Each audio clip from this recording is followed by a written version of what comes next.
Perkenalkan, nama saya Oliver Besantua dengan NIM 672019-034. Perkenalkan, nama saya Felix Benedikta Mangunsol dengan NIM 672019-056. Ya, halo, perkenalkan nama saya Ardito Laksono Suryaputro dengan NIM 672019-057. Perkenalkan, nama saya adalah Yosef Jeffrey Sorsnahak dengan NIM 672019-055. Perkenalkan, nama saya Ivan Prismada Ringgasto dengan NIM 672019-041.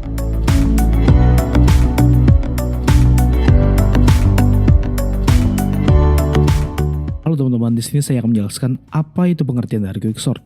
Quicksort merupakan suatu algoritma pengurutan data yang menggunakan teknik pemecahan data menjadi partisi-partisi, sehingga metode ini disebut juga dengan nama partition action sort. Untuk memulai iterasi pengurutan, pertama-tama sebuah elemen dipilih dari data, kemudian elemen-elemen data akan diurutkan, diatur sedemikian rupa. Algoritma ini mengambil salah satu elemen secara acak, yang biasanya dari tengah, disebut dengan pivot, lalu menyimpan semua elemen yang lebih kecil di sebelah kiri pivot dan semua elemen yang lebih besar di sebelah kanan pivot. Hal ini dilakukan secara rekursif terhadap elemen di sebelah kiri dan kanannya sampai semua elemen sudah terurut. Itu saja dari saya, terima kasih. Selanjutnya akan dijelaskan oleh teman saya. Baik, di sini saya akan menjelaskan tentang keunggulan dari quicksort. Berikut beberapa keunggulan dari quicksort. Yang pertama, ada algoritma. Algoritma dari quicksort ini sangat sederhana dan mudah diterapkan pada berbagai bahasa pemrograman dan arsitektur mesin secara efisien. Yang kedua, ada praktek. Praktek dari quicksort ini adalah yang tercepat dari berbagai algoritma pengurutan, dengan perbandingan seperti pengesort dan heap sort. Lalu yang ketiga, ada proses. Proses dari quicksort ini langsung pada input atau in place dengan sedikit tambahan memori. Yang terakhir adalah cara kerja dari quicksort. Cara kerja dari quicksort ini dengan baik dan pada berbagai jenis input data seperti angka dan karakter. Baik, selanjutnya adalah kekurangan tentang quicksort. Yang pertama adalah sedikit kesalahan dalam penulisan program membuatnya bekerja tidak beraturan. Hasilnya tidak benar atau tidak pernah selesai. Yang kedua, memiliki ketergantungan terhadap data yang dimasukkan yang dalam kasus tersebut memiliki kompleksitas O. Yang ketiga, secara umum bersifat tidak stabil, yaitu mengubah aturan input dalam hasil akhirnya atau dalam hal inputnya bernilai sama. Yang keempat adalah pada penerapan secara rekursif atau memanggil dirinya sendiri. Bila terjadi kasus terburuk dapat menghabiskan stak dan memacetkan program. Ya, di sini saya akan mensimulasikan bagaimana alur kerja dari algoritma quicksort. Ya, seperti yang kita lihat di layar berikut ya teman-teman, di sini udah ada 7 angka yang tersusun dalam array. Nah, angka ini masih acak ya. Nah, bagaimana sih cara kerja dari algoritma quicksort ini? Pertama, algoritma quicksort itu dia akan memilih elemen mana yang akan dijadikan sebagai pivot. Jadi elemen pivot yang dijadikan sebagai pivot itu bisa elemen yang pertama ini ya, yang pertama ini bisa juga elemen yang di tengahnya atau bisa juga yang terakhir. Nah, sebagai contoh ini kami memakai elemen terakhir yang ada di array ya sebagai pivotnya. Nah, di sini adalah 2 sebagai pivot. Kita sini pilih 2 sebagai pivotnya. Kemudian bagaimana cara kerjanya? Kita akan memeriksa array tersebut. Nah, array J di sini sebagai kumpulan arraynya ya. Array J ini mulai dari 0. Jadi dia akan mulai dari 8. Jika iya, maka dia I-nya akan bertambah dan akan ditukar array I dengan array J-nya. Nah, kita coba cek dulu apakah 8 ini lebih kecil dari 2. False ya. Jadi nggak lakuin apa-apa. Kemudian 7 lebih kecil dari 2. False juga. Oke, skip juga ya. 6 lebih kecil dari 2. Enggak juga. False juga, berarti tetap no action. Kemudian 9 apakah lebih kecil dari 2 juga masih false, jadi skip juga. Nah, saat 0 itu lebih kecil dari 2. Nah, itu dia akan menghasilkan statement yang bernilai true ya. Nah, kalau bernilai true, jadi I plus-plusnya nambah. I plus-plus itu bakal sebagai temporary array-nya gitu ya. Yang buat nanti menentukan di mana si posisi angka array J yang sekarang ini dia bakal ditukar di mana. Nah, ini kan masih I yang pertama kan. Nah, jadi dia I-nya plus. Karena kita mulai tadi kan dari misalkan I-nya kan mulai dari awal gitu kan min 1. Kemudian I-nya ditambah, nah ini nolnya bernilai true. Jadi dia bakal ditukar dengan yang mana? Tukar dengan array I. Array I itu yang mana? Yang 8 ini. 8 bakal ditukar dengan array J ini ya, yang 0 ini ya. 0 ini dia bakal tukar posisi dengan yang 8 ya. Lanjut juga J-nya bakal tetap nambah J++. Kan lanjut ke elemen array yang berikutnya seperti ini ya. Jadi angka 8 yang tadinya ada di array keempat, dia bakal tukar posisi dengan array yang ada di awal ini, array I tadi ya. Karena array I tadi kan nggak dia incrementnya itu setiap statement itu bernilai true gitu ya. Kemudian dia akan periksa lagi. Lanjut 1 apakah lebih besar dari 2? Oh enggak. 1 lebih kecil dari 2. Iya benar. 1 lebih kecil dari 2 true. Berarti I++ nya nambah lagi. Sekarang I++ nya itu ada di ini ya. Angka 7 ini. Nah, nanti berarti dia bakal bertukar posisi dengan apa? Dengan 7. 1 ini bakal bertukar dengan 7. Oke. Nah, seperti ini. 1 dengan 7. 0, 1. 7-nya pindah ke posisinya yang 1 tadi. Ya. Nah, ini kan sudah selesai. Looping yang pertamanya berakhir. Kemudian, array I-nya ini dia bakal bertambah lagi I-nya. Nah, si tadi yang pivotnya tersebut bakal pindah ke posisi I yang berikutnya, yaitu 6. Tadi di sini posisinya 0, 1, berarti sekarang yang posisinya ini ya 6. 2 ini dia bakal pindah ke kiri. Oke, seperti ini. Nah, kemudian loopingnya selesai. Pivot akan menempati posisi si 6 tadi. Jadi urut. Nah, kita bisa lihat di sini udah urut ya teman-teman. 0, 1, 2 gitu ya. Lanjut. Nah, kemudian untuk ini kan belum selesai. Jadi dia akan melooping lagi. Kemudian dia akan looping lagi. Nah, sebagai contoh kita ambil dulu looping yang sebelah kirinya dulu teman-teman. Yang sini 0, 1. Kenapa 2 nggak termasuk? Karena 2 tadi kan pivot. Nah, dia udah berada di posisi yang benar.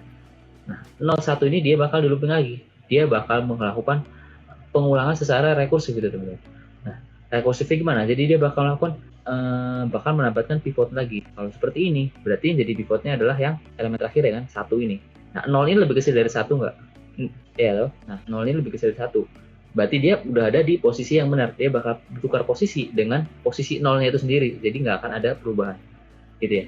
Jadi dia nggak akan ada perubahan. Nah, ini berarti dia akan rekursif terus. Nah, sampai akhirnya kan udah benar. Jadi dia nggak ada yang berubah lagi. Gitu ya. Nah, selanjutnya kalau yang posisi kirinya udah benar, partisi kirinya sudah benar, kita akan lanjut pindah ke partisi yang sebelah kanan. Kita lihat di sini partisi yang sebelah kanan ini belum benar, teman-teman. Ya. Nah, pivotnya yang di partisi sebelah kanan kita akan ambil yaitu angka 6. Angka 6 ini kita akan jadi sebagai pivotnya ya. Nah, 2-nya tidak masuk ya kan. 2 sudah di posisi yang benar. Sekarang kita lakukan lagi pengulangan untuk mengecek kondisinya lagi kan.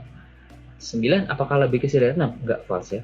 False jadi ya no action. Lanjut, 8 lebih kecil dari 6. False juga. Akhirnya no action juga. 7 juga lebih kecil dari 6. Berarti false juga kan. Nah, selesai itu loopingnya akan selesai. Dan kemudian karena array yang I-nya itu tidak bertambah, jadi si posisi 6 ini sebagai pivot dia bakal pindah ke mengisi posisinya 9 dan 9 bakal tukar posisi dengan angka 6 gitu ya teman-teman. Lanjut lagi, sudah selesai looping yang kemudian dia kan ini masih berlanjut ya karena belum urut, jadi dia bakal lakukan rekursif lagi. Kita akan menjadikan 9 sebagai pivotnya sekarang. Kita cek lagi apakah 8 itu lebih kecil dari 9. Oh ya benar, 8 lebih kecil dari 9. Nah, posisi 8 ini kan array I-nya kan mulainya dari 8 kan, I-nya itu mulai dari 8 kan. 8 ini berarti dia nggak akan tukar posisi karena posisinya dia sudah ada di array I yang sekarang ya kan. 7 itu kan lebih kecil dari 9. Nah, dia nanti bakal tukar posisi dengan 8 ya karena array I yang sekarang yang ini kan ada di 8 kan. 7 pindah ke 9. Nah, 9 ini dia akan tukar nggak? Nggak akan tukar lagi. Kenapa? Karena array I-nya udah benar ya kan. Udah di yang paling akhirnya. Jadi hasil akhirnya bakal seperti ini teman-teman ya. Nah, sebelumnya tadi belum urut, arraynya akan menjadi urut ya. 0, 1, 2, 6, 7, 8, 9 ya. Gitu ya teman-teman. Jadi kuncinya adalah quicksort ini dia akan membagi array tersebut menjadi partisi-partisi gitu ya. Kemudian elemen yang terakhirnya itu akan dijadikan pivot. repot ini sebagai nanti untuk mengecek apakah sih angka yang di looping itu lebih kecil nggak dari angka pivotnya. Kalau lebih kecil dia bakal bertukar posisi gitu ya teman-teman. Oke, baik. Jadi tadi kan kita sudah membahas mengenai pengertian, kelebihan, kekurangan, dan juga simulasi dari Quicksort. Nah, sekarang kita akan membahas mengenai penerapan dari Quicksort pada bahasa C. Ini sudah ada kode programnya. Jadi pertama langsung aja akan bahas satu persatu, baris per baris. Jadi yang pertama ada ini include studio.h seperti biasa, wajib untuk bahasa C. Lalu untuk membuat fungsinya, yang pertama kita menggunakan void Quicksort dengan yang memiliki 3 parameter. Yang pertama ada int nomor yang merupakan array. Di sini memiliki nilai maksimalnya yaitu 25. Lalu ada int awal dan juga int akhir. Nah, lalu dalam fungsinya ini kita mendeklarasikan int i, int j, int pivot. Seperti yang kita tahu bahwa dalam algoritma Quicksort kita harus memilih satu elemen secara acak sebagai pivot. Lalu ada variabel temporary atau bahasa Indonesia sementara, di mana aku jelaskan kalau untuk untuk berpindah dari i ke j, j ke i itu kita memerlukan variabel temporary, variabel sementara. Jadi variabel temporary ini berfungsi sebagai tempat perpindahan sementara gitu. Jadi seperti itu. Nah, di sini kita memiliki kondisi if awal kurang dari akhir. Nah, tadi kan kalau di simulasi tadi kan kalau kita pakai pivotnya itu nilai akhir ya. Nah, sekarang untuk penerapannya kita coba pivotnya itu nilai awal.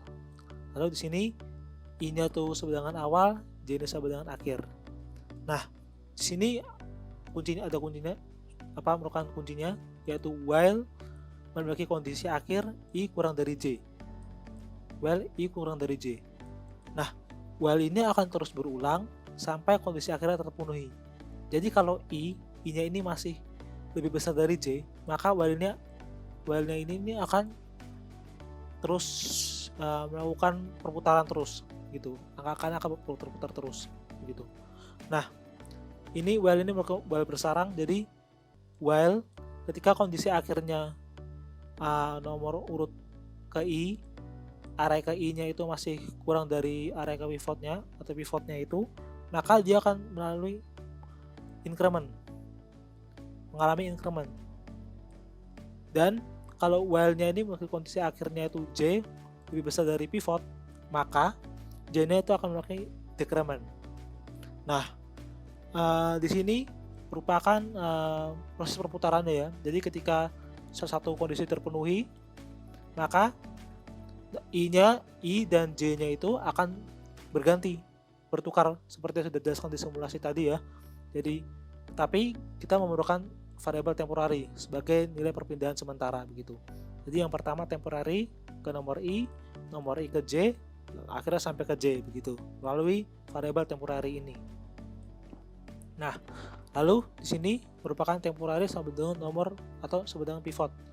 Kok bisa begini? Kan kalau kita kalau kita mengikuti teorinya, jadi kita kan harus membedakan semua elemen yang lebih kecil ke sebelah kiri pivot dan elemen yang lebih besar ke sebelah kanan pivot. Nah, kalau kita sudah melakukan itu tapi masih belum urut, maka kita harus menggunakan pivotnya lagi dong. Pivotnya yang sebelah kiri dan pivotnya sebelah kanan. Nah, oleh karena itu kita butuh temporary ini sebagai tempat perbedaan pivot ke pivot yang barunya itu gitu. Lalu di sini kita panggil fungsinya quicksort nomor awal -1. Ini untuk yang bagian kiri. Untuk yang bagian kanan nomor j+1 akhir. Begitu. Ini untuk fungsi quicksortnya. Lalu bagaimana cara kita memanggilnya? Pertama, kita harus buat fungsi baru lagi yaitu int main. Lalu kita deklarasikan lagi int i, int total. Total ini merupakan nanti mau berapa banyak yang mau kita masukkan elemennya. Lalu ini nomor sebagai arraynya ya, tempat penyimpanan arraynya. Lalu sini ketik mau berapa banyak elemen, scanf seperti biasa. Lalu kita masukkan banyak elemen berapa melalui fungsi melalui perintah printf ini. Nah, sini for biasa ya, jadi dia akan mengulang sebanyak total yang kita mau gitu.